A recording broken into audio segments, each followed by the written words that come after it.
Welcome to Micro-Histories. I'm your host, Jason Bischoff-Wurstle for the New Haven Museum, and today we're at City Point. City Point is a funny kind of neighborhood as far as things go in New Haven. It's tucked away on the ocean side of I-95, but it wasn't always that way. In fact, City Point was formerly known as Oyster Point, and it was entirely a peninsula. So if you follow Howard Avenue, which cuts right down the middle, and Howard Avenue heads towards the city and to the hill, it actually follows the route of the spine of a peninsula. But today, the point is really just surrounded by ocean, predominantly right behind me here. So what happened? And what is City Point about? Let's find out.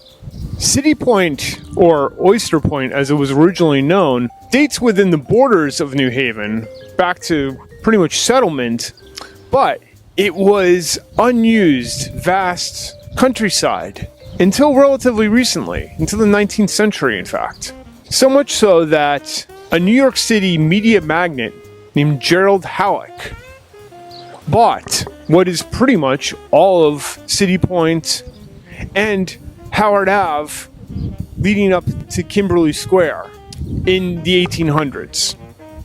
Down along the shoreline here on what is now South Water Street, there was a small enclave of oystering and oyster houses happening, and this would later grow throughout 1840 to 1925, combined with the oystering activity in Fairhaven to be the world's capital for oystering. Gerald Halleck owned most of City Point, or as it was more commonly referred to at the time, Oyster Point. His estate, Halleck's Castle, was a known landmark, visible from the harbor and tucked into what was then a rural countryside by the ocean. Halleck was a controversial figure at the time, known for being anti-slavery while at the same time a staunch supporter of states' rights. He was an outspoken critic of President Abraham Lincoln in the early days of the Civil War, and consequently was purged from his own newspaper, leading him to retire full-time in New Haven. Despite his professed pacifism, he opened up his land during the war for use as an army training camp. With the small oystering village at the far end of Oyster Point and Halleck's vast estate in between, there had been discussion of subdividing and creating sort of a planned estate, or what we would sort of call it today, literally a subdivision or suburbs. Country suburbs, in this case, in the city, as we were removed enough and this was a wagon ride away. But with the encroaching railroad, which later actually purchased the land on which Halleck's Castle was moved and would remove Halleck's Castle slightly behind to the corner of what is today Cedar and Lamberton, the area became built up. In 1866, Gerald Halleck passed away suddenly. His heirs proceeded with the subdivision that he had in mind of the land, and they split up land along on either side of Howard Ave, which by this point had the trolleys set up and running down the middle to and fro to what was called the End, meaning literally the end, or what South Water Street is today. The numbers of the corresponding streets follow, such as 5th Street, 4th Street, 3rd, and that follows because, as Halleck was from New York, so were his children, and naturally followed the numbering system of New York. Oyster Point, at the far end of what is now known as City Point, along South Water Street where we are today, was a prime example of the growth of oystering and any sort of almost growth of a cottage industry, just something that people would be doing at their homes or just getting by, making a few bucks, growing into kind of a corporate endeavor as time went on. Originally, this street was just a small pocket, far flung from the city.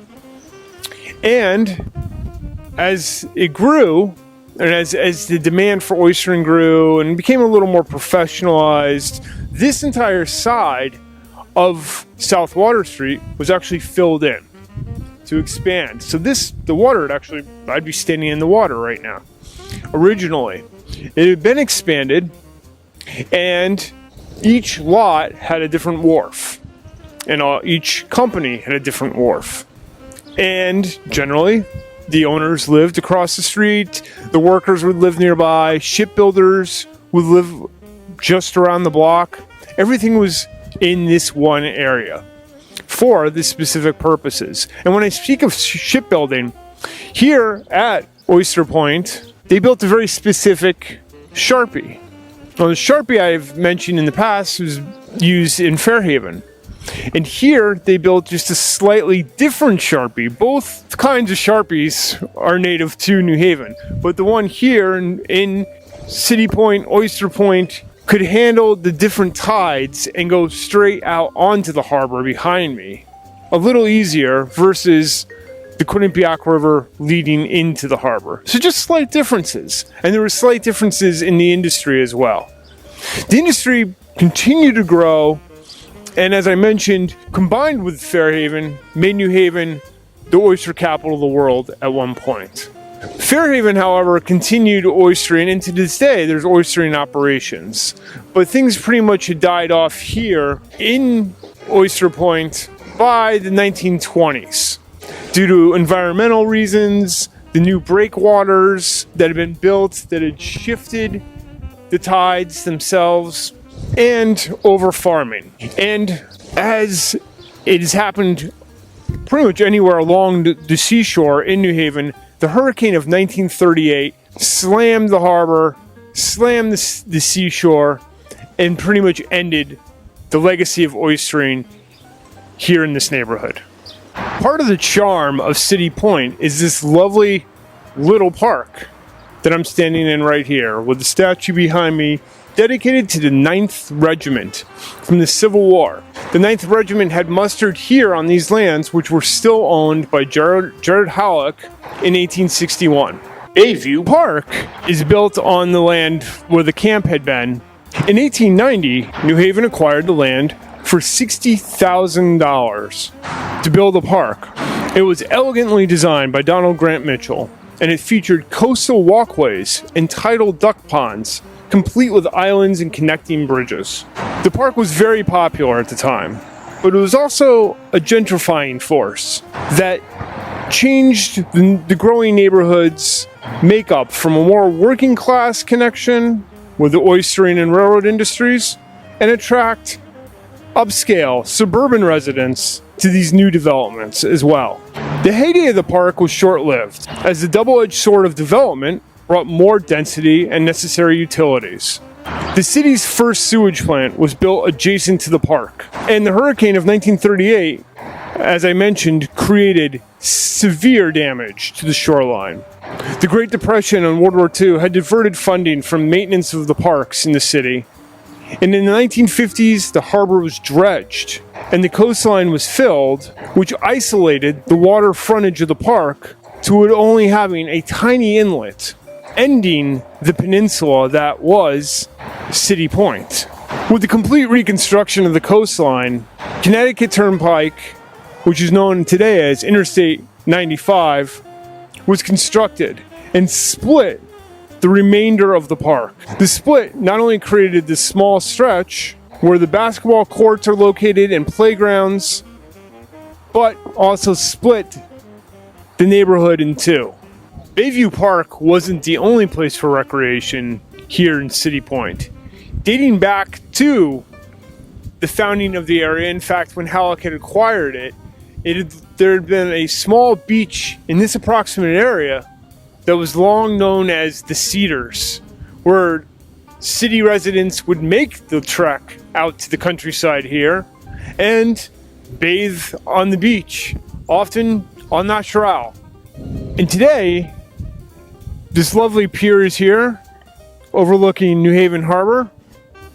But this pier actually was the location of another, slightly more notorious landmark, the original sewage pipe, which was known for dumping raw sewage for some time into the harbor behind us.